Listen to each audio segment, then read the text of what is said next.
पुढच्या 1 मिनिटामध्ये आपला आजचा क्लास आपण सुरू करणार आहोत. आज आपला क्लासचा 40वा दिवस आहे. त्यातला पहिला सेशन आपण पुढच्या 1 मिनिटात सुरुवात करू.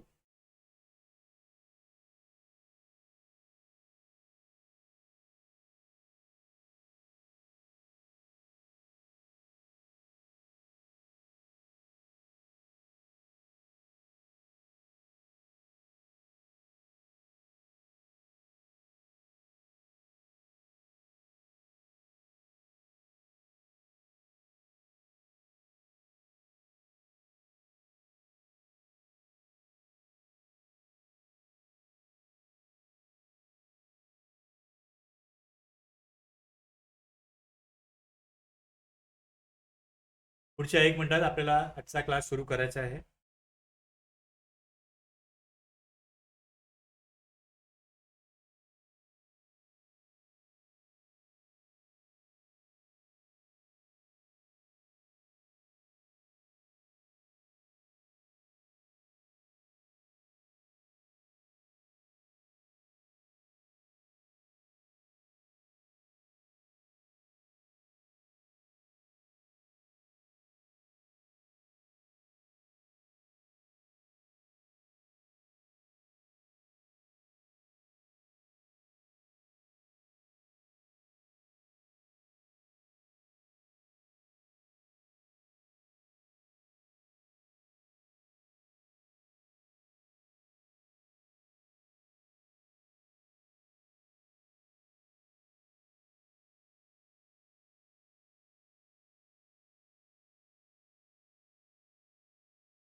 हा जो विषय आहे आजचा,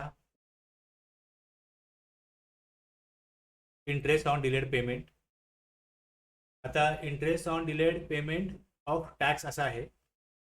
जो टॅक्स भरला जातो तो जर उशिरा भरला तर त्याच्यावरती इंटरेस्ट कशा प्रकारे देय होतो आणि तो कशा प्रकारे भरायचा आहे हे आपल्याला सेक्शन 50 मध्ये आणि त्याची जी प्रोसिजर आहे त्यासाठी जो रूल आहे, रूल 88B, त्यामध्ये आपल्याला समजून घ्यायचं आहे. रूल 88B आहे याचा.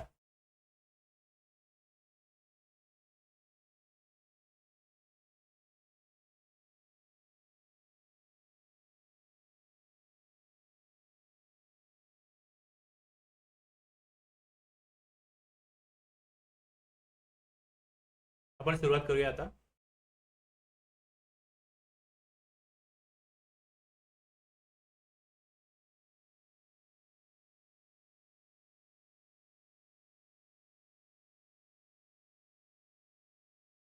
एक मिनिट जरा.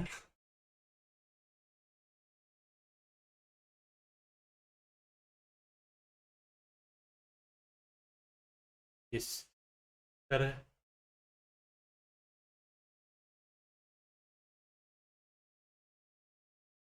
Rakesh sir, Kailas sir, good morning.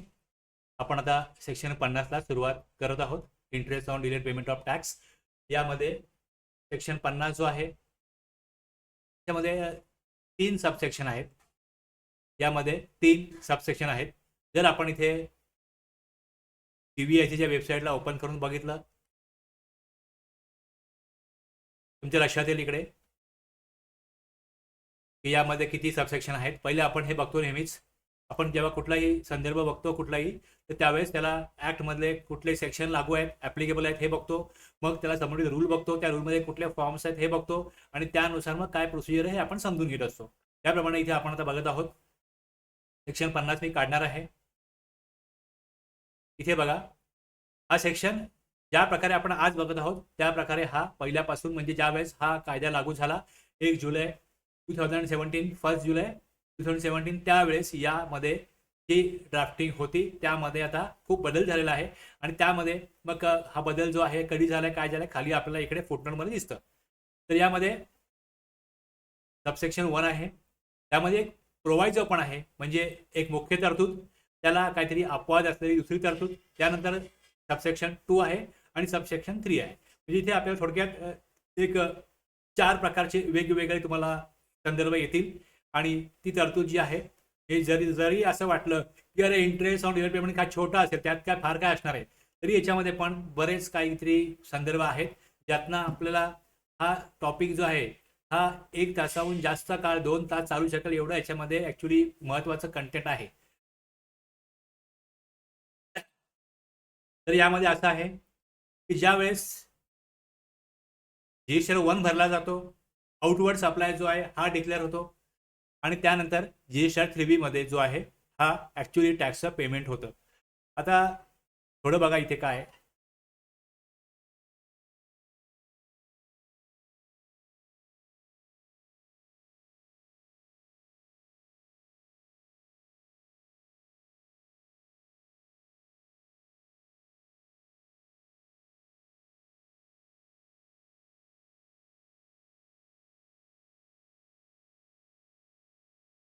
आता इथे अमाऊंट पेएबल आहे, जो लायबिलिटी भरायची आहे ती समजा 1 लाख आहे. या 1 लाखामधले 60,000 हे ITCचे असतील आणि 40,000 हे कॅशचे असतील. तर या संपूर्ण अमाऊंटवरती लायबिलिटी जी आहे ही संपूर्ण या अमाऊंटमधनं भरली गेली आहे, पण 60,000 इथे आपण ह्याला देऊ क्रेडिट आहेत आणि 40,000 जे आहेत हे कॅशने दिलेले आहेत. आता इथे जो इंटरेस्ट लागेल या संपूर्ण अमाऊंटवर लागेल का इथे 60,000 नाही 40,000 जे आहे ते कॅशनी भरले,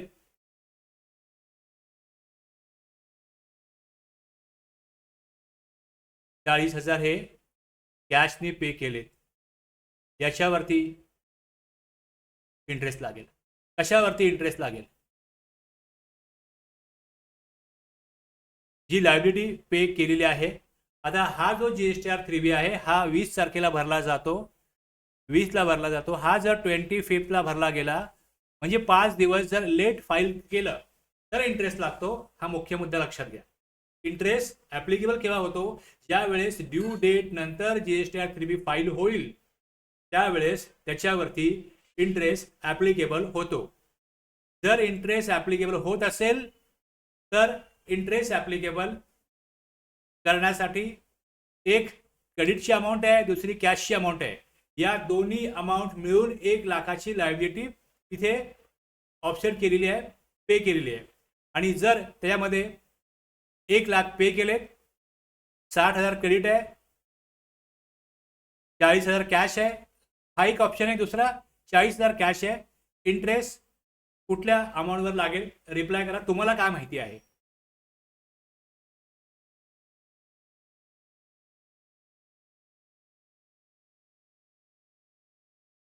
तुम्हाला रिप्लाय करायचा आहे, तुम्हाला काय माहिती आहे याच्याबद्दल?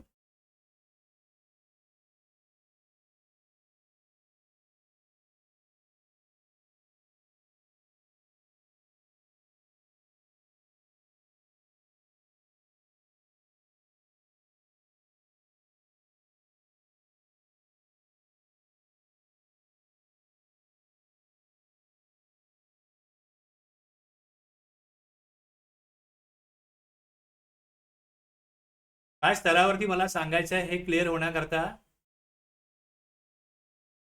मी हा प्रश्न विचारलाय. प्रामाणिकपणे उत्तर द्या. फक्त मला पुढे किती बोलायचं आहे, कशा प्रकारे बोलायचं आहे, थोडंसं मला काय होतं इथे तुमच्या उत्तरानुसार मला क्लिअर होतं. या विषय साधा असला तरी जर माहितीच नसेल तर मग मला त्यातले बारकावे जास्त सांगण्यामध्ये मजा येते. मग की नाही माहिती आपण बारकावे सांगू. हे अगदी स्टार्ट फ्रॉम स्क्रॅच, अगदी बेसिक पासून मी तुम्हाला यातले बारकावे सांगणार. आणि तर मी याच प्रकारे नोट्स बनवतोय की कशा करता, उद्देश काय, ऑब्जेक्टिव्ह काय, आणि मग त्याच्यामधले छोटे छोटे संदर्भ आहेत ते सगळे आपण कव्हर करत असतो.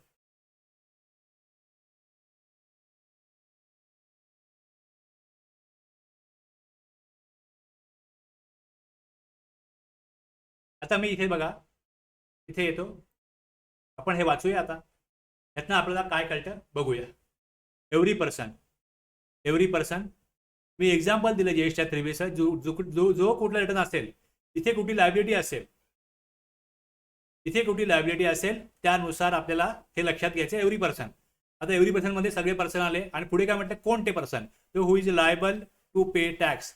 In accordance with the provision of this act, या कायद्यामधल्या तरतुदीनुसार ज्यांना कुठला प्रत्येक पर्सनला जो कुठला टॅक्स भरायचा आहे तो त्या तरतुदीप्रमाणे किंवा कायद्यातल्या नियमाप्रमाणे made thereunder but fails, द्यायचं आहे, भरायचं आहे, तिकडे पे करायचं आहे, लायबल टू पे म्हटलं म्हणजे पे करायचं आहे, but fails to pay the tax or any part thereof, म्हणजे टॅक्स भरायचा आहे त्यातलं काही संपूर्ण किंवा त्यातली काही पार्शियल अमाऊंट ही जर भरली गेली नाही विदिन द पिरियड प्रिस्क्राईब, दिलेल्या कालावधीमध्ये कायद्यामध्ये तिथे जो कालावधी ठेवलेला आहे त्या कालावधीमध्ये भरली गेली नाही. जसं आपण GSTR 3B 20 तारीख असते ड्यू डेट, 20च्या पुढे जर भरली म्हणजे प्रिस्क्राईब पिरियड जो आहे तो 20 डेट आहे त्या पुढे भरली तर shall for the period for which the tax or any part thereof remains unpaid, जो अनपेड राहिला आहे त्याच्यावरती पे ऑन इट्स ओन, त्यांनी स्वतःहून काय करायचं तिथे त्याचा इंटरेस्ट जो आहे सच रेट नॉट एक्सिडिंग 18%हून जास्त रेट असणार नाही. म्हणजे इथे जसं आपण बघितलं GST मध्ये आपण ज्यावेळेस सेक्शन 9 बघितला त्यात हे दिलं होतं की CGST ऍक्टमध्ये 20%हून जास्त टॅक्स लावला जाऊ शकत नाही, SGST मध्ये पण 20%हून जास्त, म्हणजे एकंदरीत 40%हून टॅक्स रेट जास्त असणार नाही. मग किती असेल हे नोटिफिकेशन काढून सरकार वेळोवेळी सांगत आलंय आणि त्यामध्ये बदल होत आलेले आहेत. त्याचनुसार हा जो इंटरेस्ट आहे हा इंटरेस्ट 18% याच्याहून जास्त असणार नाही. किती असेल ते नोटिफिकेशन करून सांगितलं जाईल. मग त्याचं नोटिफिकेशन जे आहे हे आलं 28/6/2017 आणि त्यामध्ये 18% जी मॅक्झिमम लिमिट आहे तेच लिमिट प्रमाणे इथे 18% जो टॅक्स आहे तो नोटिफाय केला गेला. 18%हून जास्त इथे रेट लावला जाऊ शकत नाही आणि 18% सरकारला लावायचं असेल तर ते लावू शकतात. त्याप्रमाणे त्यांनी नोटिफिकेशन काढून डिक्लेरेशन दिलं की आम्ही 18% जो इंटरेस्ट आहे तो घेणार आहोत जर डिलेड पेमेंट झालं तर याप्रमाणे इथे ही मुख्य तरतूद आहे. प्रोव्हाइडेड दॅट, आता हा जो प्रोव्हिजो आहे हा आपण नंतर बघू. इथे एक्सेप्ट काय म्हटलं, इथे एक्सेप्ट काय म्हटलंय, where such return is furnish after commencement of any proceeding, म्हणजे जर हे रिटर्न फर्निश केलं गेलं कधी कुठल्याही प्रकारची कारवाई जी सेक्शन 73 आणि 74 किंवा आता अमेंडमेंट होऊन आलेला सेक्शन जो आहे 74A in respect of the said period shall be levied on the that portion of the tax that is paid by debiting the electronic cash ledger. इथे काय म्हटलं, एक्सेप्ट म्हणजे अपवाद आहे, म्हणजे इथे where such return is furnish after commencement of any proceeding under section 73 or 74 or section 74A in respect of the said period shall be levied on that portion of tax that is paid by debiting the electronic cash ledger. आता इथे ही 18% दिलेली आहे, त्याच्या पुढे इथे प्रोव्हाइजो आहे. प्रोव्हाइजो बघा, आता प्रोव्हाइडेड दॅट मी सांगतो याचा अर्थ काय, interest on tax payable in respect of supplies made during tax period and declared in the return for the said period furnishing after the due date in accordance with the provision of section 39. Interest is tax is payable in respect of supplies made during the tax period. आता याचा खाली आपण अर्थ दिलाय, हे दिलेले आहे मी तुम्हाला 3 मुद्दे वरती वाचून दाखवले. आता जास्त वेळ नाही करता मी तुम्हाला सरळ सांगतो मराठीमध्ये काय. मुख्य तरतूद, कर भरण्याची जबाबदारी असलेली व्यक्ती आणि ज्याने कर भरला नाही ज्या कालावधीत कर बाकी आहे त्या काळासाठी सरकारने जो नोटिफाय केलेला रेट आहे 18% त्या दराने, म्हणजेच कर उशिरा भरला व्याज आपोआप लागू होईल, व्याज लागू होईल, हे मुख्य दिलंय.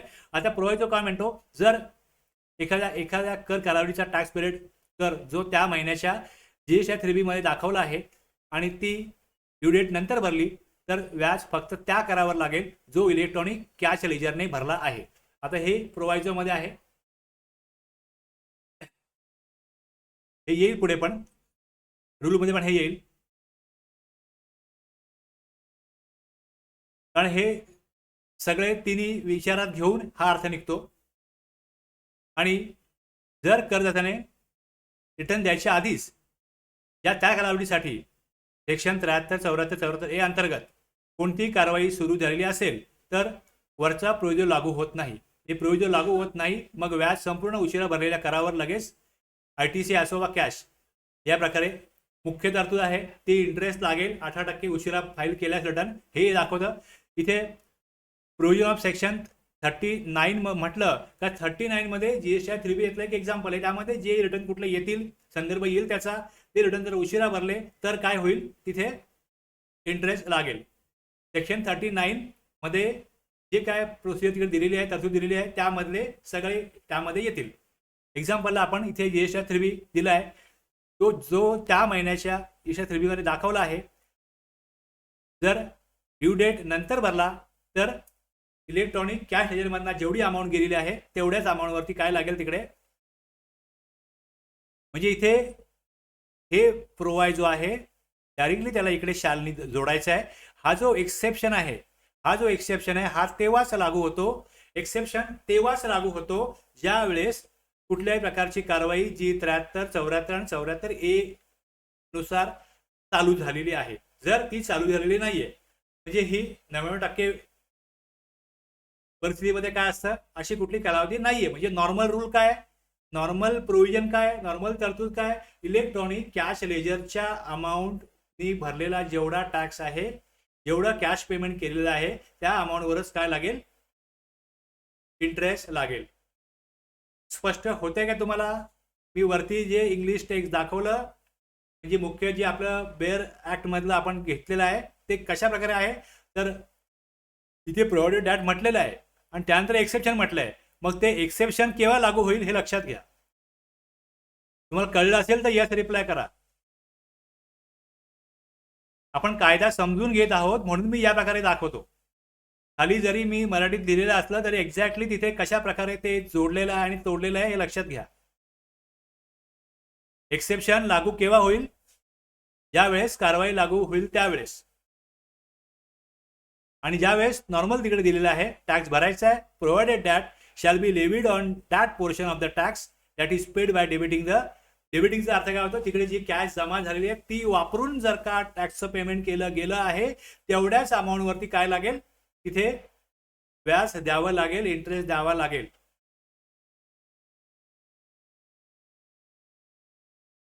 या प्रकारे आहे. त्यातले जे संदर्भ होते आपल्याकडे मुख्य तरतूद, मग आपण त्यातनं प्रोव्हाइडेड दॅट वेगळं काढलं आणि एक्सेप्शन जे आहे ते वेगळं काढलं, म्हणून मी खाली तुम्हाला 3 बॉक्समध्ये त्या तिघांचाही अर्थ दिला. मुख्य तरतूद काय सांगते, तर इंटरेस्ट लागेल उशिरा रिटर्न भरला तर. त्यानंतर ITCने भरलेल्या टॅक्सवर व्याज नाही आणि कॅशने भरलेल्या टॅक्सवरच व्याज लागेल. आपण त्यातनं हा एक एक्स्ट्रॅक्ट काढला आणि त्यानंतर वेगळं काढलं काय, की जर तिथे उशीर रिटर्न फक्त कॅश पेडवर व्याज लागेल, पण जर 73, 74 हे सुरू झालं, त्याची कारवाई सुरू झाली असेल तर सर्व टॅक्सवर व्याज ITC प्लस कॅश साधारण व्याजदर 18% पर्यंत. हा आपला यातना निष्कर्ष आलाय. आता इंटरेस्ट कशा प्रकारे मोजायचा, व्याजाची गणना ही मोजदार कधी सुरू करायची, तर हे दिलेलं आहे 50(2) मध्ये. 50 सेक्शन 50 सबसेक्शन 2 मध्ये हे दिलंय, the interest under subsection 2 shall be calculated in such manner as may be prescribed from the day succeeding the day on which such tax was due to be paid. इथे section 50 मध्ये subsection 2 मध्ये व्याजाची गणना कधीपासून सुरू होते. आता जसं आपण बघितलं सेक्शन 50 मध्ये सबसेक्शन 1 मध्ये काय होतं, व्याज लागू होतं आणि मग ड्यू डेट नंतर म्हणजे कर भरण्याची अंतिम तारीख आहे, ड्यू डेट संपल्यानंतर इथे काय म्हटलंय, from the succeeding the day, पुढील दिवसापासून नेक्स्ट डे ऑनवर्ड्स मोजले जाते. जीएसटी 3B ची ड्यू डेट काय, समजा 20 मे आहे, कर भरायचा होता 20 मे पर्यंत, कर उशिरा भरला 25 मे, मग 21 मे ते 25 मे हे जे 5 दिवस आहेत, म्हणजे यामध्ये ड्यू डेटचा दिवस जो असतो हा धरला जात नाही. त्याच्या पुढील दिवसापासून व्याजाचा दिवस जो आहे तो पहिला असतो. 21 मे हा व्याजाचा पहिला दिवस असेल आणि जर 25 तारखेला रिटर्न फाईल केला गेला तर मग 21 मे ते 25 मे या 5 दिवसावरती व्याज लागू होईल. व्याज ऑलवेज ड्यू डेट नंतरच्या दुसऱ्या दिवसापासून सुरू होते. म्हणजे ड्यू डेट नंतरच्या, दुसऱ्या म्हणण्याची पण गरज नाही, ड्यू डेट नंतरच्या दिवसापासून सुरू होते. व्याज ऑलवेज ड्यू डेट नंतरच्या दिवसापासून सुरू होते. म्हणजे 21 पासून व्याज लागेल. जर रिटर्न 25 ला भरला तर 21 ते 25 या 5 दिवसावरती व्याज भरावं लागेल. आता आपण काय बघितलं बघा, देय तारखेनंतर दाखल केलेल्या जीएसटी 3B मध्ये घोषित केलेल्या आणि भरलेल्या करांवर व्याज देय आहे. Tax paid through credit ledger एक आहे, tax paid through cash ledger हे आहे. इंटरेस्ट कशावर लागेल, तर टॅक्स भरलेला आहे थ्रू क्रेडिट लेजर, टॅक्स भरलेला आहे थ्रू कॅश लेजर. इंटरेस्ट लागेल on the cash portion of tax. हे आपलं एक कन्क्लुजन यातनं आलेलं आहे. दुसरं, tax paid through credit ledger, tax paid through cash ledger हे कधी येईल? सेक्शन 73-74 अंतर्गत कार्यवाही सुरू झाल्यावर सादर केलेल्या रिटर्नवरील व्याजाची देयता जी आहे ती इंटरेस्ट ॲप्लिकेबल ऑन कॅश आणि क्रेडिट दोन्हीवरती असेल. इथपर्यंत जे आपण आता 51 वाचलंय त्यामध्ये आपल्याला जे कळलंय ते यामध्ये अशा प्रकारे इथे ग्राफिकली मांडलेलं आहे. आय थिंक मला वाटतं तुम्हाला एवढं क्लिअर झालं असेल. मला वाटतं हे तुम्हाला एवढं क्लिअर झालं असेल.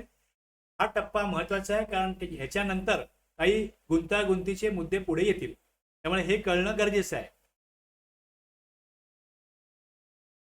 आता यामध्ये हा जो रूल आहे 88B, हा जो रूल आहे 88B, आता जर त्यांनी सेक्शन बनवला होता किंवा सेक्शन बनवलेला आहे, हा लागू केला आहे 1 जुलै 2017 पासून.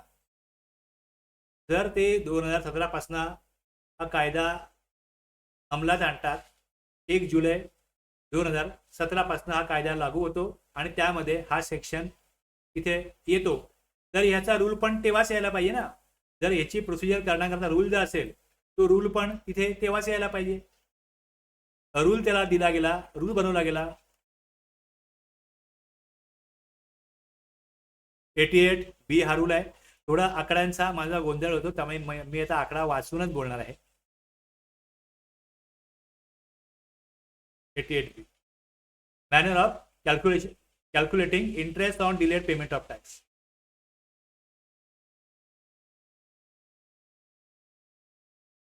Manner of calculating interest on delayed payment of tax.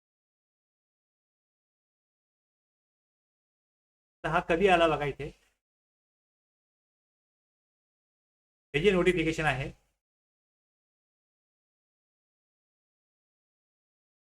हे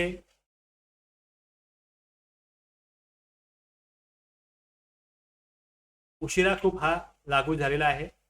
2022ला समथिंग याचं नोटिफिकेशन आलं आणि हा रूल बनवला. Notification number 14/2022. हा जो इकडे आकडा दिला, एक आकडा, हा कधीपासून आला हे दाखवतो आणि त्यानुसार ते लागू केलं त्यांनी 1 जुलै 2017 पासून, पण ह्याचं नोटिफिकेशन आलं ते 14/2022 आणि डेट आहे 5 जुलै 2022. म्हणजे नियम बनवलाच गेला नव्हता. त्यामुळे टॅक्सपेअरच्या ज्यावेळेस अशा प्रकारे इंटरेस्ट भरायची वेळ यायची त्यावेळेस टॅक्सपेअरच्या वतीने जे लोक इंटरेस्ट भरायचे ते आपापल्या परीने त्याचा अर्थ काढायचे आणि इंटरेस्ट भरायचे. पण ज्यावेळेस हा नियम बनवला गेला त्यातनं एक स्पष्टता आली की कशा प्रकारे टॅक्स द्यायचा. आता यामध्ये पण बघा कसं आहे, जे आता आपण वाचलं तेच आहे. मी आता परत जास्त वेळ यातनं घालवणार नाही. तर हा जो सेक्शन आहे 51 त्यातला आता रूल 88B मधला सब रूल 1 जो आहे जो इथे वर सांगितला आहे सेम तसंच आहे. तिकडे जसं ऍक्ट मध्ये आहे 51 मध्ये पहिले एक मुख्य तरतूद आहे, त्यानंतर खाली एक्सेप्शन आणि प्रोव्हाइडेड दॅट दिलेला आहे. तर त्याच प्रकारे इकडे खाली मी मराठीमध्ये पटकन सांगून एक्झाम्पल बघा घेतो. इथे काय आहे, रजिस्टर पर्सन आहे, टॅक्स पिरियडच्या पुरवठ्याबद्दल सप्लाय रिटर्न कलम 39च्या तरतुदीनुसार देय तारखेनंतर आफ्टर ड्यू डेट सादर केला असेल, उशिरा रिटर्न फाईल केला तर इंटरेस्ट द्यावा लागतो. तसंच आहे, परंतु जर तो रिटर्न त्याच कर कालावधीसाठी कलम 73 म्हणजे फसवणूक नसलेली कार्यवाही, कलम 74 फसवणूक असलेली कार्यवाही आणि 74A मध्ये हे दोन्ही समाविष्ट आहे. वेगळ्या प्रकारे आता सेक्शन 74A यापुढे वापरला जाईल. अंतर्गत कोणती कार्यवाही सुरू झाल्यानंतर सादर केला नसेल तर आता अशा प्रोडक्ट संबंधित देय असलेल्या करावरील व्याज हे फक्त कराच्या त्या भागावर काढले जाईल जो भाग इलेक्ट्रॉनिक कॅश लेजर मधून डेबिट करून भरला आहे. म्हणजे कुठली कारवाई नाहीये, नॉर्मल परिस्थिती आहे. सामान्य परिस्थितीमध्ये जर का रिटर्न उशिरा भरला गेला तर जेवढा कॅश भरली गेली त्याच्यावरती इंटरेस्ट भरावा लागेल. तर हे व्याज रिटर्न भरण्याच्या देय तारखेनंतर झालेल्या विलंब कालावधीसाठी कलम 51 नुसार 18% आपण हे बघितलं. तर ह्यामध्ये याच प्रकारे हे दिलंय की इंटरेस्ट उशिरा भरलेला आहे. जुलै महिन्याचा आउटपुट टॅक्स 1 लाख, त्या महिन्याची ITC उपलब्ध 40,000, मग 3B ड्यू डेट 20 भरला 24. आपण अगोदरही बघितलं याच प्रकारे, फक्त इथे फॉर्म्युला बघा कसा वापरलाय, कसा काढलाय की 60,000 गुणिले 18% आणि मग 4/365 असं केल्यानंतर मग इथे इंटरेस्ट येतो. व्याज कशा प्रकारे काढला जातं, कॅल्क्युलेट केलं जातं. म्हणजे हे 18% आहेत 60,000वरती, ते 18% कसे कॅल्क्युलेट करायचे हे लक्षात घ्या. हे जे आहे इंटरेस्ट कॅल्क्युलेशन, जेवढी अमाऊंट कॅशनी भरलेली आहे ती किती दिवस उशिरा भरली, 4 दिवस उशिरा भरली, तिथे 4 डिवायडेड बाय 365 येतं. आणि मग ते केल्यानंतर म्हणजे इथे अमाऊंट येईल 60,000 गुणिले 18% गुणिले 4/365 दिवस आहेत वर्षाचे, म्हणून मग 4 दिवसाचं व्याज किती, म्हणजे 60,000वरती 18% द्यायचे आहेत, पण ते 365 दिवसाकरता आहेत, तर 4 दिवसाकरता किती, मग ती अमाऊंट आलेली आहे 118.36. मग याच्यामधले 9% CGST असतील, 9% HGST असतील. असं असेल का? तर हे 18% आहेत, 18% त्यावरती व्याज द्यायचंय. याच्यामध्ये 9% CGST आणि 9% HGST असतील का? काय वाटतंय तुम्हाला?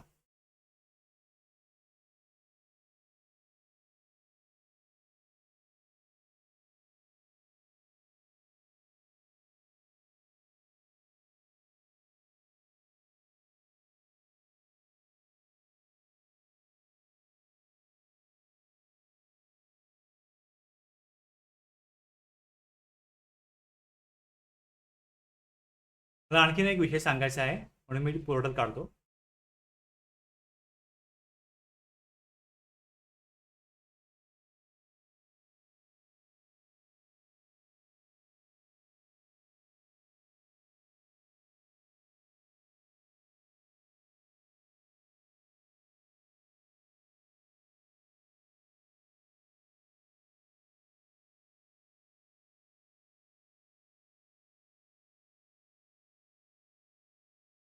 इथे इंटरेस्ट आहे,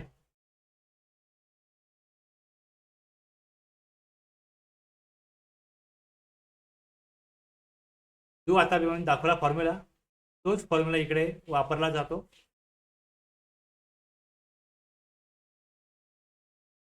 इथे इंटरेस्ट आहे. आता इथे काय केलं तर लक्षात घ्या, इथे काय केलं जातं, हा जो इंटरेस्ट आहे हा इथे ऑटोमॅटिक कॅल्क्युलेट होऊन येतो. मला एखादा उशिरा भरलेला रिटर्न पाहिजे होता ऍक्च्युली.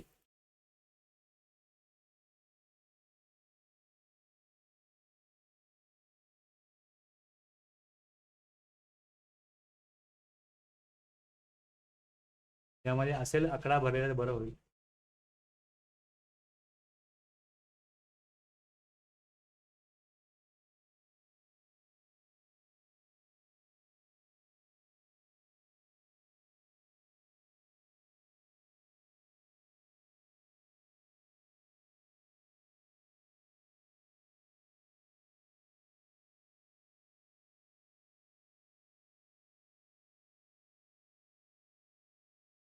आहे बघा, इथे आकडा आहे. आता जो हा आकडा आहे,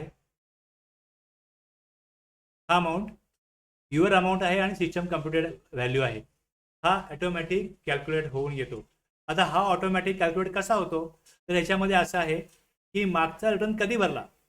आता मी हा काढलेला आहे, ह्याचा पिरियड आहे.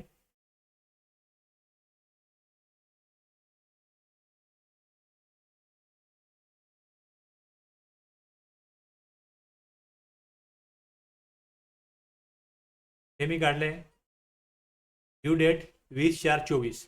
आता या 20/4/24 ही जी अमाऊंट दाखवते इंटरेस्टची, ही इंटरेस्टची अमाऊंट जी आहे ही मार्च महिन्याला रिटर्न फाईल जो केला, तो उशिरा फाईल केला असेल तर त्याच्यामध्ये किती अमाऊंट कॅशमध्ये भरली गेली होती, ही ऑटोमॅटिक तिथे कॅल्क्युलेट होऊन एप्रिल महिन्यामध्ये दाखवतो की किती कॅश भरली गेली आणि त्यावरती इंटरेस्ट किती लागेल आणि ती अमाऊंट इथे येते. ती अमाऊंट जी आहे ती इथे येते, हे लक्षात घ्या इथे. आणि लेट फीस, आता हे दिसत 75, म्हणजे हे 3 दिवस लेट भरलेलं आहे. जर हे 3 दिवस लेट भरला इकडे, तर या 3 दिवसाप्रमाणे काय येतं इकडे, त्याचं 25 rupees per day late fees लागली म्हणजे 50 रुपये पर डे आहेत, CGST 25, AGST 25. मग या प्रकारे ती अमाऊंट कॅल्क्युलेट होऊन आलेली आहे आणि जो इंटरेस्ट आहे तो पण याच प्रकारे कॅल्क्युलेट होऊन येतो आणि मग त्याप्रमाणे ती अमाऊंट इथे कॅल्क्युलेट होते. तर इथे काय होईल, इकडे या प्रकारे इंटरेस्ट ऑटोमॅटिक येईल आणि लेट फीज आहे ती पण इथे ऑटोमॅटिक येईल. अशा प्रकारे कलेक्ट त्या प्रकारे केलं जातं. आता जर मला माहिती आहे की रिटर्न मी 25 तारखेला भरतो आणि मी स्वतःहून तिथे म्हटलंय पेड ऑन इज ओन, इथे जर म्हटलंय असं की पेड ऑन इज ओन, मी स्वतःहून जर तिकडे रिटर्न मध्येच जरी मी अमाऊंट ही भरली तरी काय होतं, तो इंटरेस्ट लागून येतो. म्हणजे मी ज्या महिन्यात उशिरा भरतोय त्या महिन्यात जरी मी त्याच रिटर्नमध्ये म्हणजे मार्चमध्ये जर मी अमाऊंट भरली असती तरी पण एप्रिलला दाखवली, असा माझा अनुभव आहे. ही अमाऊंट तो कॅल्क्युलेट करून पोर्टल देतो. हे तुम्ही आत्ता भरू नका, पुढच्याच महिन्यात भरा आणि जर आत्ता नाही भरली तरी पुढच्या महिन्यात दाखवणार. अशाच प्रकारचं पोर्टलचं बिहेवियर आहे. आणि ही जी लेट फीज अमाऊंट आहे ही आपण चेंज करू शकत नाही, ही लॉक असते, ती बदलता येत नाही. पण इंटरेस्ट जो आहे हा कॅल्क्युलेट करून दिलेला असतो आणि तिथे ती अमाऊंट काढता येते. म्हणजे जर मी करंट मंथला भरली आहे तर मी नेक्स्ट मंथला त्यांनी ऑटोमॅटिक कॅल्क्युलेट करून दिलं तर मी भरणार नाहीये, तर त्यावेळेस मी तिथे ती अमाऊंट काढू शकतो कारण मी ऑलरेडी इंटरेस्ट पेड केलाय. आता इथे हे लेट फीज लॉक का ठेवली आहे, कारण लेट फीज कमी जास्त होऊ शकत नाही कारण ती लॉक आहे. पण इंटरेस्ट मध्ये अशाच प्रकारे बदल करता येतो कारण तिथे दिलेलं आहे बघा. 75 ला तुम्हाला इथे काही दाखवत नाही, पण वरती आहे ना तिकडे युअर कम्प्युटेड आणि सिस्टम कम्प्युटेड अशा दोन व्हॅल्यू दाखवतात. ते दाखवण्याचं कारणच हे आहे की तिथे टॅक्सपेअरला एडिट करता येतं. आता त्याचं कारण असं आहे, लक्षात घ्या, मी ज्या वेळेस GSTR 1 भरतो त्यावेळेस GSTR 1 भरताना एक इनवॉइस आहे. हा इनवॉइस समजा माझ्याकडे 346 या नंबरचा माझ्याकडे इनवॉइस आहे आणि हा जो इनवॉइस आहे या इनवॉइस नंबरमध्ये एक्झाम सप्लाय दाखवला गेला पण ॲक्च्युली तो टॅक्सेबल होता, तर हा टॅक्स भरता राहून गेला. किंवा 18% टॅक्स दाखवायचा होता तो 12% दाखवला गेला. किंवा तिसरं असंही होऊ शकतं, तो इनवॉइस जो आहे हा दाखवलाच गेला नाही. म्हणजे जर एक पिरियड आहे त्या पिरियडची लायबिलिटी आहे ती अनपेड राहिली, रिटर्न फाईल केला पण एक्झाम सप्लाय दाखवला होता टॅक्सेबल, एक केस. दुसरी केस टॅक्स रेट कमी रेकॉर्ड झाला, नंतर कळलं 12% नाही आहे 18% आहे, मग अमेंडमेंट करून तो 12 चा 18 केला गेला. एक्झामचा अमेंडमेंट करून टॅक्सेबल केला गेला आणि इनवॉइस दाखवला गेला नव्हता अगोदरच्या महिन्यामध्ये, ज्या महिन्याचा इनवॉइस आहे तो नेक्स्ट पिरियडमध्ये दाखवला गेला. या 3 केसमध्ये काय होतं, इंटरेस्ट वाढतो. आता ज्या वेळेस पोर्टल दाखवतो आहे हा पोर्टल मागच्या महिन्यामध्ये रिटर्न उशिरा झाल्यावरती किती कॅश भरली गेली त्यानुसार त्यांनी काय केलंय, तिकडे इंटरेस्ट कॅल्क्युलेट करून दाखवलाय. किती दिवस उशिरा भरलाय आणि किती कॅश पे केली आहे एवढंच पोर्टल बघतो आणि त्यानुसार तिथे तो कॅश लायबिलिटी किती येईल इंटरेस्टच्या माध्यमातून हे दाखवतो. पण जर मी या महिन्यामध्ये मागच्या महिन्यातला एखादी अमेंडमेंट केली किंवा राहिलेला इनवॉइस टाकला तर त्याच्यावरती इंटरेस्ट देय होतो. मग तो इंटरेस्ट इथे मॅन्युअली ऍड करावा लागतो. म्हणजे 48.21 हे अगोदरच्या काळातलं रिटर्न उशिरा फाईल केल्या गेल्यामुळे आलेला इंटरेस्ट आहे, कॅल्क्युलेट झालेला इंटरेस्ट आहे. आणि मग जर मी उशिरा एखादं अमेंडमेंट करून किंवा राहिलेला इनवॉइस इथे दाखवतो तर त्यावरची लायबिलिटी मॅन्युअली कॅल्क्युलेट करून या आलेल्या ऑटो कॅल्क्युलेट झालेल्या व्याजावरती ऍड करून घ्यायची आणि मग ती ऍड केलेली लायबिलिटी असेल ती एकूण लायबिलिटी होईल आणि मग त्यानुसार रिटर्न पुढे मी फायनल करेन. तर इंटरेस्ट कॅल्क्युलेट करताना इथे हे जे फील्ड आहे हे बदललं जाऊ शकतं. इथे इंटरेस्ट कमी करणं अपेक्षित नाहीये, वाढवणं अपेक्षित आहे. त्यामुळे युअर कम्प्युटेड आणि सिस्टम कम्प्युटेड या दोन मध्ये जी अमाऊंट सिस्टम कम्प्युटेड आहे त्यापेक्षा युअर कम्प्युटेड जास्त असणं अपेक्षित आहे. मागच्या पिरियडमध्ये किती कॅश भरली गेली हे पाहिलं जाऊ शकतं. हे ऑडिट करताना, स्क्रुटिनी करताना समजून घेतलं जाऊ शकतं. पण अमाऊंट किती यायला पाहिजे आणि त्याहून जास्त आले का कमी आले यानुसार तिथे काहीतरी गडबड आहे की नाहीये हे मग समजून घ्यायला उपयोगी पडतं. हा मुद्दा कळला असेल तर येस रिप्लाय करा.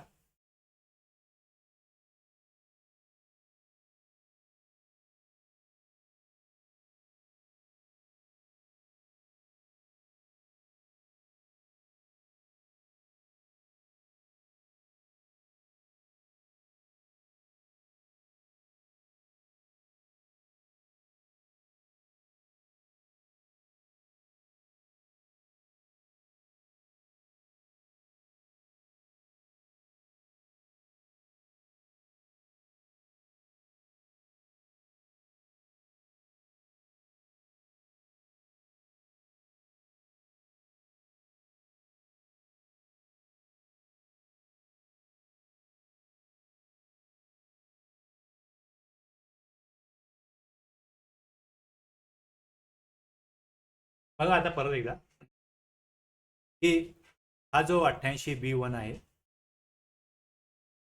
आणि त्यामधला प्रोविजो आहे त्याच्यामधलं कशा प्रकारे काढलं जातं की जीएसटी कायद्यातील व्याजाची गणना पहिले ज्या वेळेस हा सेक्शन आणला गेला म्हणजे नियम नव्हता आणि सेक्शन होता त्यावेळेस काय होतं तिकडे की जे नेट लायबिलिटी आणि ग्रॉस लायबिलिटी असे दोन कन्सेप्ट आहेत. आता ह्याचा अर्थ काय होतो बघा इथे की पहिले नियम असा होता जीएसटी लागू झाल्यावर उशिरा भरण्यात आल्यास व्याज जी ग्रॉस लायबिलिटी म्हणजे तुम्ही कॅशमधनं किती भरताय आणि आयटीसीने किती भरताय हे बघितलं जात नव्हतं. या दोन्ही भागांवरती इंटरेस्ट लागत होता. त्यामुळे करदात्यांवरती दुहेरी बोजा पडत होता की ऑलरेडी आम्ही सप्लायरला कॅश दिलेली आहे, सप्लायरनी टॅक्स भरलेला आहे. टॅक्सपेअरची बाजू अशी होती त्यांचं म्हणणं असं होतं की सप्लायरनी टॅक्स भरलेला आहे आणि त्याचं क्रेडिट जे जमा आहे इलेक्ट्रॉनिक क्रेडिटला ते आम्ही क्लेम करतो आणि ते ऑलरेडी क्लेम झालंय किंवा क्लेम होणार आहे ते क्रेडिट लेअरला आहे आणि ते पैसे सरकारला मिळालेले आहेत. म्हणजे क्रेडिटची अमाऊंट क्रेडिट केव्हा मिळतं की ज्या वेळेस आमचा सप्लायर सरकारला टॅक्स देतो आहे आणि जर त्यांनी उशिरा दिला तर तुम्ही त्याच्याकडनं इंटरेस्ट घेणारच आहात आणि प्लस तुम्ही क्रेडिटवरती पण इंटरेस्ट घेता तेव्हा डबल इंटरेस्ट घेता, दोघांकडनं इंटरेस्ट घेता. त्यामुळे ते चुकीचं आहे आणि त्यामुळे क्रेडिटवरती इंटरेस्ट लागू नये. कॅश अमाऊंट जी आहे ती टॅक्स उशिरा भरला गेला पण क्रेडिटची अमाऊंट सरकारला मिळते. सप्लायरनी उशिरा जर का रिटर्न फाईल केला तर सरकार त्याच्याकडनं इंटरेस्ट घेईल आणि रिसिपियंटनी उशिरा सेवी भरला त्याच्याकडनं पण इंटरेस्ट घेईल. तर दोन वेळा इंटरेस्ट लागतो. हा मुद्दे लक्षात घ्या. त्यामुळे क्रेडिट भागावरती क्रेडिटमध्ये क्रेडिट वापरून भरलेल्या रिटर्नमध्ये जर का क्रेडिट वापरलं गेलंय आणि कॅश वापरलं गेलंय तर कॅशवरच फक्त इंटरेस्ट घ्यावा अशा प्रकारे टॅक्सपेअरकडनं सरकारला विनंती केली गेली आणि त्याचा जो आधार होता तो हा होता की इंटरेस्ट दोनदा घेऊ नये, इंटरेस्ट जरूर घ्यावा पण क्रेडिटवर जेव्हा इंटरेस्ट तुम्ही घेता त्यावेळेस तो इंटरेस्ट दोन वेळा घेतला जातो टॅक्सपेअरच्या पॉईंट ऑफ व्ह्यू. मग या प्रकारे काय केलं की हा नियम पूर्वीचा होता आणि नवीन नियमानुसार जर कुठलीही कारवाई चालू नाहीये, कोणतीही चौकशी कार्यवाही सुरू होण्यापूर्वी रिटर्न भरला म्हणजे ही सामान्य परिस्थिती आहे. ज्यावेळेस रिटर्न भरल्यावर त्यावेळेस जी अमाऊंट कॅश कंपोनंट कराच्या भागावरच लागेल, आयटीसी वापरून भरलेल्या भागावर व्याज लागणार नाही. यालाच निव्वळ दायित्वावर व्याज इंटरेस्ट ऑन नेट लायबिलिटी असं म्हणतात. आता या प्रकारे उद्देश काय होता की तुम्ही दोनदा इंटरेस्ट घेऊ नका आणि कॅश वरती इंटरेस्ट घेऊ शकता. त्यामुळे या नियमानुसार रूल 88B मध्ये हे स्पष्ट करण्यात आलं, नियम बनवून ही स्पष्टता करण्यात आली. मग अपवाद ठेवला गेला फक्त याच्यामध्ये की जर कुठली कार्यवाही चालू असेल तर मग तिथे जी लायबिलिटी असेल क्रॉसमध्ये कॅश आणि क्रेडिट दोन्हींनी जर का लायबिलिटी भरली गेली आहे पण कार्यवाही चालू आहे 73-74 हे अंतर्गत तर मग काय होईल तिकडे संपूर्ण अमाऊंटवरती इंटरेस्ट लागेल. तिथे कॅश आणि आयटीसी हे वापरून एकूण लायबिलिटी किती भरली आहे एकूण लायबिलिटीवरच इंटरेस्ट भरायला लागेल जर सेक्शन 73-74 याची अंतर्गत कुठली कार्यवाही प्रोसिडिंग सुरू असेल तर या प्रकारे आता हा जो प्रोविजो आहे फक्त कॅश लेजरमध्येच पैसे असलेल्या कर्जदारांसाठी एक दिलासा आहे. जे प्रोव्हिजनने काय केलं, त्यांनी प्रोव्हिजन टाकून त्याप्रमाणे फक्त कॅशवरच, म्हणजे हा सेक्शन जो आहे पूर्वी तसा नव्हता. पूर्वी सेक्शन वेगळ्या प्रकारे होता, रूल पण नव्हता, आणि मग त्यानंतर सेक्शन आणखी रूल जो आहे याच्यामध्ये बदल करून टॅक्सपेयरच्या पॉइंट ऑफ व्ह्यू एक न्यायपूर्ण त्यांनी प्रक्रिया प्रणाली तिथे सुरू केली. तर इथे 88B मध्ये मग त्याप्रमाणे सगळं टाकलेलं आहे. आता 88B2 मध्ये इंटरेस्ट कशा प्रकारे द्यावं लागतं. 88B2 हा रिटर्नशी थेट संबंध नसलेल्या आणि कर न भरलेल्या प्रत्येक रकमेवर व्याज लावतो. आता हे बघा, हे प्रकरण काय लक्षात घ्या. इथे एक आहे 88B1. ओके, याच्यामध्ये कशा प्रकारे कॅश लेजरवरती जी अमाऊंट पहिले जमा केली गेली आणि मग ती रिटर्न 10 तारखेनंतर भरताना वापरली गेली, त्याच्यावरती व्याज लागेल, अशा प्रकारे इथे सांगितलं गेलं. आता रिटर्न संबंधित एक लायबिलिटी आहे. दुसरं तुम्हाला मी 3 एक्झाम्पल दिली इकडे, की एक एक्झाम सप्लाय हा अमेंडमेंट करून मग टॅक्सेबल म्हणून दाखवण्यात आला. रेट चेंज झाला, पण रेट चेंज झाला हे टॅक्सपेयरच्या रिटर्न करणाऱ्या व्यक्तीला उशिरा कळलं, मग त्यामुळे त्यांनी अमेंडमेंट करून 12चा 18% टॅक्स केला. तसंच एखादा इनवॉइस दाखवला गेला नाही, तर त्या केसमध्ये आता छोट्या टॅक्सपेयरचं असं होतं की ज्यांच्याकडे 4-5 इनवॉइस बनतात, 10 इनवॉइस बनतात, कॉन्ट्रॅक्टर वगैरे आहेत, त्यानंतर त्यांची अमाऊंट मोठी असते पण इनवॉइस जास्त बनत नाही. मग एखादा इनवॉइस बनलाय पण त्याचे माहिती उपलब्ध नाहीये ज्यावेळी रिटर्न फाईल करायचंय, मग त्यावेळेस सिक्वेन्समध्ये कळतं की अरे एक नंबर बदला नाहीये. मग कधी तो कॅन्सल पण झालेला असतो किंवा कधी कधी तो इनवॉइस बनलेला असतो पण तो उपलब्ध नसतो at that time of filing return. मग नंतर कळतं की तो नंबर कॅन्सल नाहीये, तो नंबर आहे. मग तो नेक्स्ट पिरियडला घेतला जातो. म्हणजे इनवॉइस कॅन्सल नव्हता, तो इनवॉइस ऍक्च्युली होता पण तो दाखवला गेला नाही रिटर्नमध्ये. या केसमध्ये जो करंट पिरियडचा रिटर्न आहे त्याच्यामध्ये जर तो इनवॉइस दाखवला गेला तर मग त्याच्यावरती इंटरेस्ट कशा प्रकारे भरायचा हे आपल्याला बघायचं.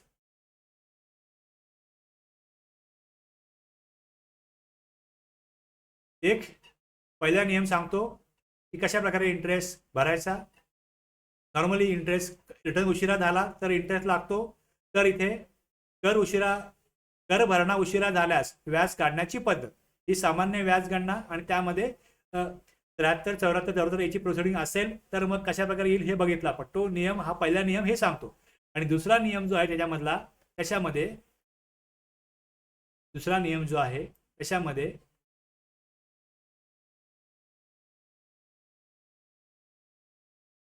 अदर केसेस म्हणून उल्लेख आहे. पहिले, in all other cases there where interest is payable in accordance with the section 51. Section तोच आहे जिथे म्हणतो की उशिरा तुम्ही लायबिलिटी भरली, सेक्शन 39 नुसार भरली, example GST 3B, the interest shall be calculated on the amount of tax which remains unpaid. किती टॅक्स भरणा राहिला होता फॉर द पिरियड, मग त्या पिरियडचं जे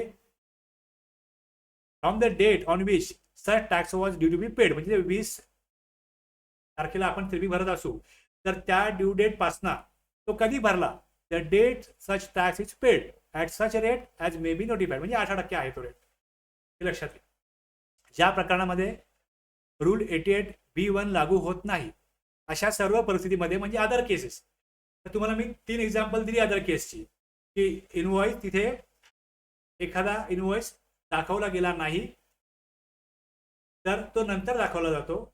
एक्झाम दाखवला गेला तो टॅक्सेबल झाला, टॅक्सेबल रेट कमी दाखवला गेला, मग लायबिलिटी अनपेड राहिलेली आहे. मग ती लायबिलिटी ज्या काळात भरायची होती तर त्या सर्व ठिकाणी जेवढा कर बाकी राहिला आहे त्या रकमेवर व्याज मोजायचं. व्याज मोजण्याचा कालावधी काय असेल तर कर भरण्याची कायदेशीर शेवटची तारीख आणि प्रत्यक्ष कर भरला त्या दिवशीपर्यंत व्याजाचा दर जो आहे हा सेक्शन 51 मध्ये सरकारने जाहीर केलेला सध्या जो कर आहे तो रेट आहे तो 18% आहे. आता इथे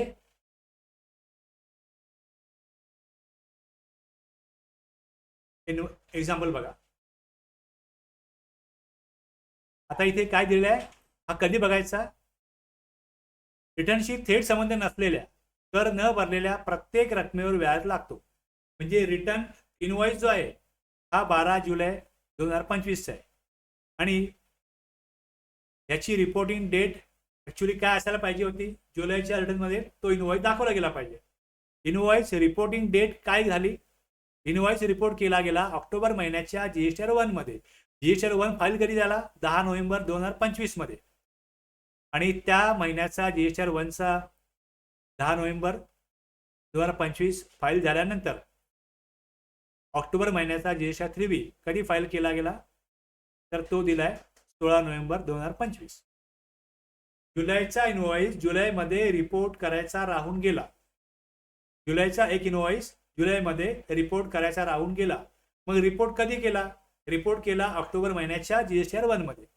रिपोर्ट केला गेला ऑक्टोबर महिन्याच्या जीएसटीआर 1 मध्ये.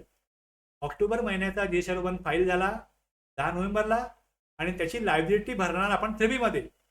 ती कधी भरली, कधी दाखवली? तर 16 नोव्हेंबर 2025 मध्ये. म्हणजे इथे जर लायबिलिटी भरली तर यामध्ये कशा प्रकारे केलं जाईल इंटरेस्ट कॅल्क्युलेशन?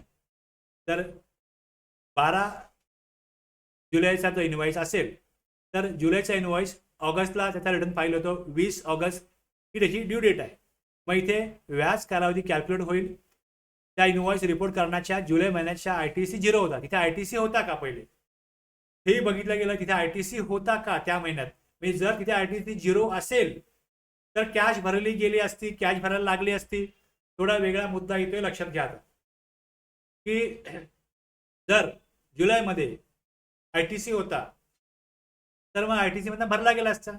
जुलैमध्ये ITC नव्हताच, कॅश पेमेंटनीच ही अमाऊंट भरली गेली असती. 21 ऑगस्ट 2025 आणि आता 16 नोव्हेंबरला ते फाईल होत आहे ऑक्टोबर म्हणजे 3B मध्ये. म्हणजे इथे 88 दिवस विलंब आहे. 88 दिवस लेट फायलिंग, लेट ते लायबिलिटी भरली जाते.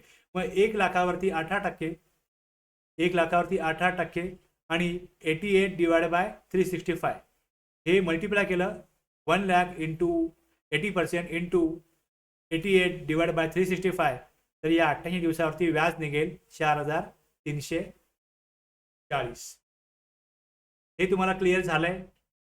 रिप्लाय करा. हे क्लिअर झालं असल्यास रिप्लाय करा.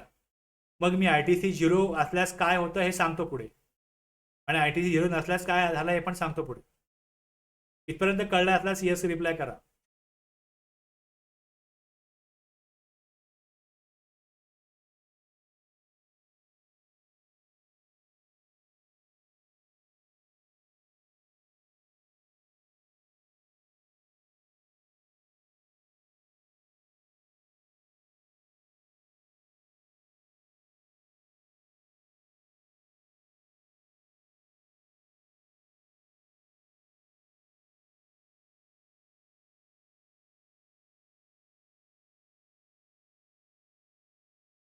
आता इथे बघा दुसरी केस काय घेतलेली आहे आपण.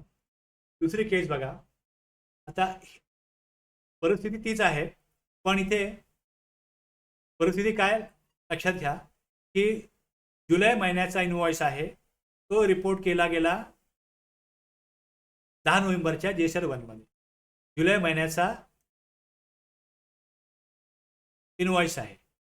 केस दुसरी जी आहे यात काय म्हटलंय की जुलै आणि ऑगस्ट यामध्ये ITC अवेलेबल होता 1 लाखाच्या वरती. सप्टेंबरला काय झाला? ज्यावेळेस 3B फाईल केला असेल ऑगस्टचा सप्टेंबरला, त्यावेळेस सप्टेंबरला ITC 0 झाला. पण जुलै ऑगस्ट ITC ग्रेटर दॅन 1 लाख होता. इथे कशा प्रकारे कॅल्क्युलेट केलं गेलं बघा. इकडे 21 सप्टेंबर 2025 सप्टेंबर रिटर्न कधी भरायचा? 20 सप्टेंबर. तो 16 नोव्हेंबरला भरला. ज्यावेळेस 16 नोव्हेंबरला भरला त्यावेळेस ITC 0 झाला. त्यावेळेस ITC 0 झाला. आता इथे व्याज लागू सप्टेंबर महिन्याचा ITC 0 झाला. एक लक्षात घ्या यामध्ये काय कशा प्रकारे हे कॅल्क्युलेट केलं जातं हे बघा. इथे काय केलं गेलं की जोपर्यंत तिकडे ITC होता 1 लाख होते शिल्लक जर त्यांनी जुलैचा इनवॉइस ऑगस्टमध्ये दाखवला असता, जर त्यांनी जुलैचा इनवॉइस सप्टेंबरला दाखवला असता, तर जुलैचा इनवॉइस ऑगस्टला दाखवला असता, ऑगस्टच्या रिटर्नमध्ये तो भरला गेला सप्टेंबरला, म्हणजे ज्यावेळेस सप्टेंबरला इकडे भरला गेला असता आणि जर तिकडे त्यांच्याकडे काही अमाऊंट सप्टेंबर हा जो ऑगस्टचा रिटर्न भरला त्यामध्ये त्यांनी काही कॅश भरली असेल आणि तिकडे त्यांनी ITC पण वापरला असेल आणि तिकडे सप्टेंबरला काय झालं, त्यांचं ITC 0 झालं. पण तेच जर जुलैमध्ये सफिशियंट ITC होता आणि जर तो ITC त्यांनी ती 1 लाख लायबिलिटी भरायला वापरली असती तर कॅश भरायला लागलीच नसती. त्यामुळे हेही बघायला लागतं की इलेक्ट्रॉनिक क्रेडिट लेजरला कॅश होती का, ज्या महिन्याचा इनवॉइस राहिलाय त्याच्या कुठल्या महिन्यापर्यंत इलेक्ट्रॉनिक क्रेडिट लेजरला क्रेडिट शिल्लक होतं. मग जर क्रेडिट शिल्लक होतं तर तिथे कॅश वापरावी लागलीच नसती. इथे कॅश वापरावी लागणार आहे, इथे कॅश यूज करावी लागणार आहे किंवा लागली असती असं दिसून येतं. तिकडे इंटरेस्ट ॲप्लिकेबल होतं, क्रेडिट सफिशियंट आहे. तर समजा इथे हा जो कालावधी आहे, जुलैला त्यांनी एखादं इनवॉइस टाकायचं राहून गेलं आणि पुढे जुलै ऑगस्ट सप्टेंबर ऑक्टोबर नोव्हेंबर पुढे आणखीन त्यांच्याकडे सफिशियंट क्रेडिट लेजरला बॅलन्स आहे, मग तो इनवॉइस उशिरा दाखवला गेला तरी कुठल्याही प्रकारे कॅश भरलीच गेली नाही, तर मग तिथे काय होतं, इंटरेस्ट ॲप्लिकेबल होत नाही. आणि इंटरेस्ट ॲप्लिकेबल होतो की नाही होतो, कॅश किती भरली जाते हे बघण्याचं काम टॅक्सपेअरचं आहे. आणि मग टॅक्सपेअरनी प्रॉपरली इंटरेस्ट दिला की नाही दिलाय हे बघणं डिपार्टमेंटचं काम आहे. पण ज्यावेळेस डिपार्टमेंटचं काम आहे स्क्रुटिनीमध्ये ऑडिटमध्ये, त्यावेळेस मग हे बघावं लागतं आणि ह्या प्रकारे बारकावे आहेत ते बघावे लागतात. कारण की इंटरेस्ट देय कधी होतो, जर कॅश कुठली त्यांच्यावरती कारवाई चालू नाहीये 73-74ची, त्यावेळेस नॉर्मली जे कॅश पेमेंट केलं गेलं, कॅश पेमेंट केलंच जात नाहीये. गेले 6 महिने 8 महिने समजा कॅश पेमेंट केलंच नाही, मग त्यातला कुठला इनवॉइस राहिला होता तो मागे पुढे कधी पण आला तर कॅश पेमेंट करावंच लागत नाही, सगळं पेमेंट क्रेडिटनीच होत आहे. त्यावेळेस कॅश भरलीच जात नसल्या कारणाने तिथे इंटरेस्ट लागू होणार नाही. मग त्यावेळेस तशाच परिस्थितीमध्ये ही दुसरी केस घेतली की जुलै आणि ऑगस्टचा ITC जो आहे तिथे तो सफिशियंट होता आणि मग सप्टेंबर महिन्यामध्ये काय झालं, तिथे तो ITC वापरला गेला, युटिलाइज झाला, मग रिटर्न भरला गेला ऑगस्ट सप्टेंबरला, सप्टेंबरचं भरला गेलं ऑक्टोबरला, ऑक्टोबरचं भरला गेलं नोव्हेंबरला, मग त्यामध्ये 56 दिवस काउंट झाले. मग या 56 दिवसावरती 56 म्हणजे क्रेडिट लेजर 0 झाल्यापासून पुढे 56 दिवस मोजले आणि मग त्याच्यावरती जे व्याज येतं 1 लाखावरती ते मग 2762 येतं. थोडा गुंतागुंतीचा मुद्दा मी जाणीवपूर्वक घेतलेला आहे की कशा प्रकारे याची गणना केली जाते, कॅल्क्युलेशन केलं जातं हे कळावं, म्हणून मी या गुंतागुंतीचा मुद्दा घेतलाय.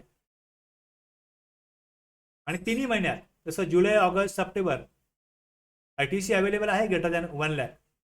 जर ITC अवेलेबल आहे, इनवॉइस जुलैचा होता, सप्टेंबरच्या रिटर्नमध्ये दाखवला, सप्टेंबर रिटर्न फाईल केला गेला, पुढे ऑक्टोबरला कधी पुढे फाईल केला गेला, तर इथे काय होईल, व्याज लागू होणार नाही, नो इंटरेस्ट ॲप्लिकेबल. कारण इनवॉइस रिपोर्ट होईपर्यंत ITC कधी शून्य झालेले नाही.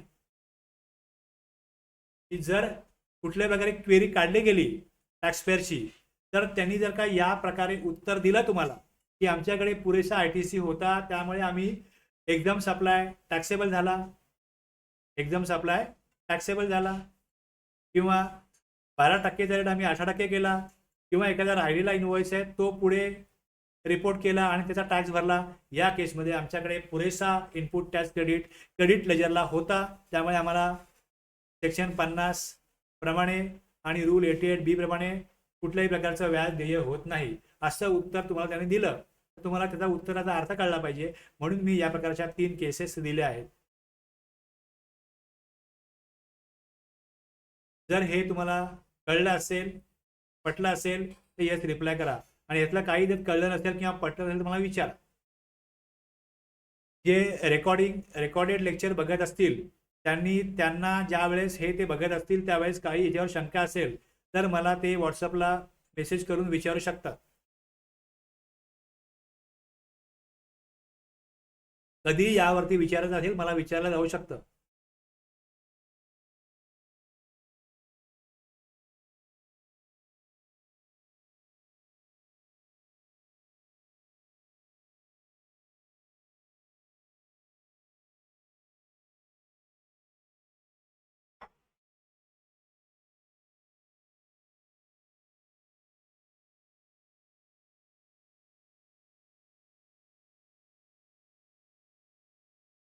आता यामध्ये गोल्डन नियम म्हणून आपण ते नोट्स दिलेली आहे की एका ओळीतील स्मरणकोड. इनवॉइस रिपोर्ट होण्यापूर्वी जेव्हा प्रथमच ITC 0 होते त्या महिन्याच्या देय तारखेपासून ड्यू डेटपासून व्याज सुरू होते. नियम 88B2 अधिक स्पष्ट समजण्यासाठी पुढील पृष्ठ वाचा. आता इथे हे जे मी तुम्हाला आता बोललो, जेव्हा टॅक्स अनपेड राहतो ड्यू डेटपासून ॲक्च्युअल पेमेंटपर्यंत आणि तो रिटर्न डिलेचा केस नसतो, not covered by rule. Return delay असेल तर 88B1 लागू होतो आणि रिटर्न ड्यू डेट आली, टॅक्स पेएबल होता पण ना कॅश ना ITC ने भरला, अनपेड राहिला. ड्यू डेट आली त्यावेळेला रिटर्न फाईल केला गेला पण त्यावेळेस तो टॅक्स पेएबल होता पण ना कॅश ना क्रेडिटने भरला गेला, म्हणजे टॅक्स अनपेड आहे, अनपेड आहे. आता रूल 88B2 मध्ये काय सांगितलं गेलंय की आता जर तो भरत असाल तर तिथे कुठल्या महिन्याचा तो होता त्यावेळेस एक्झाम सप्लाय होता, तो टॅक्सेबल झाला, मागील महिन्यापासून टॅक्स भरावा लागतो. मग त्या परिस्थितीमध्ये एक्झाम सप्लाय टॅक्सेबल बनतो तेव्हा सप्लायरला मागील महिन्याच्या त्या इनवॉइसवरचा टॅक्स भरावा लागतो. हा टॅक्स पूर्वी भरला गेला नव्हता, मग ड्यू डेटपासून अनपेड राहिलेला आहे. मग इंटरेस्ट ॲप्लिकेबिलिटी रूल 88B2 होय, रूल 88B2 लागू होतो कारण हा रिटर्न डिले केस, लेट फायलिंग केस नाही. त्या महिन्याचा त्या पिरियडचा रिटर्न फाईल झालाय पण लायबिलिटी अनपेड राहिली कारण की तिथे चुकीचा रिपोर्ट केला गेला इनवॉइस, ते टॅक्सेबल सप्लाय एक्झाम दाखवला गेला. हा फ्रेश टॅक्स लायबिलिटी आहे जो ड्यू डेटपासून आजपर्यंत अनपेड राहिला होता. मग इंटरेस्ट पूर्ण कराच्या रकमेवर फुल अनपेड टॅक्स 18% हे लागू होईल. अशा प्रकारे तिथे ही परिस्थिती आहे. पण एक लक्षात घ्या, तिथे ज्यावेळेस ही अमेंडमेंट केली जाते त्यावेळेस कॅश आणि क्रेडिट लेजर, कॅश आणि क्रेडिट लेजर याचा विचार करायचा आहे, हे लक्षात घ्या. 12% रेट आहे तो 18% झाला. ते बी भरलं गेलं होतं 12% रेटने आणि मग लेट करेक्ट रेट 18% आहे, हा करेक्शन नंतर केलं गेलं, लॅटर करेक्टेड ते केलं गेलं. डिप्रेशन टॅक्स 6% अजून भरायचं आहे, हे नंतर जेव्हा भरलं जाईल त्यावेळेस तिथे रिटर्न डिले असेल, अनपेड आहे, जेवढी अमाऊंट अनपेड आहे त्याच्यावरती जर ते कॅशनी भरलं गेलं, ते कॅशनी भरलं गेलं तर तिथे इंटरेस्ट ॲप्लिकेबल होतो. आता इनवॉइस विसरला, आपण इथे मागे 3 केस बघितला की जुलैचा रिपोर्ट केला गेला, मग ऑक्टोबरला ती अमाऊंट भरली गेली, तर त्यामध्ये ते आपण वरती बघितलं. जिथे कर ड्यू डेटपासून अनपेड राहतो तिथे नेहमी रूल 88B2 लागू. अनपेड टॅक्स जमा करण्याच्या आधी कुठल्याही महिन्यात ITC 0 असेल, ITC 0 असेल तर व्याज द्यावे लागते. फक्त लेट फायलिंग केसमध्ये रूल 88B1 आणि तेही सामान्यतः फक्त कॅश पोर्शनवर. तर ही अमाऊंट अशा प्रकारे रूल मी समजून सांगण्याचा प्रयत्न केलेला आहे. त्यातली गुंतागुंत जी आहे ती स्पष्ट करण्याचा प्रयत्न केला आहे आणि त्याकरता या तुम्हाला 3 केसेस पण दिल्या आहेत आणि वरती जी केस दिली त्यामध्ये मी हे दिलेलं आहे की तिथे बघावं ITC ची सिच्युएशन काय आहे, ITC ची परिस्थिती काय आहे हे बघा. ITC जर तिथे सफिशियंट असेल तर मग कॅशमध्ये अमाऊंट भरलीच गेली नाही तर मग कॅशवरतीच इंटरेस्ट लागतो. तर कॅश भरलीच गेली नसेल किंवा कॅश करणं गरजेचं नसेल तिथे मग इंटरेस्ट ॲप्लिकेबल होत नसतो.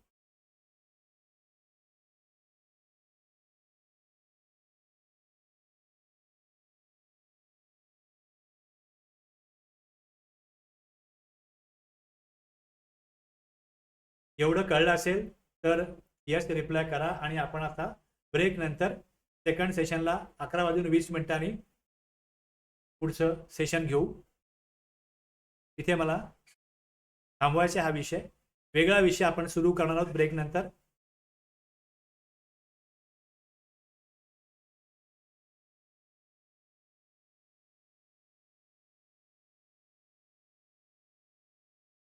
अकरा 20 ला आपण कंटिन्यू करू.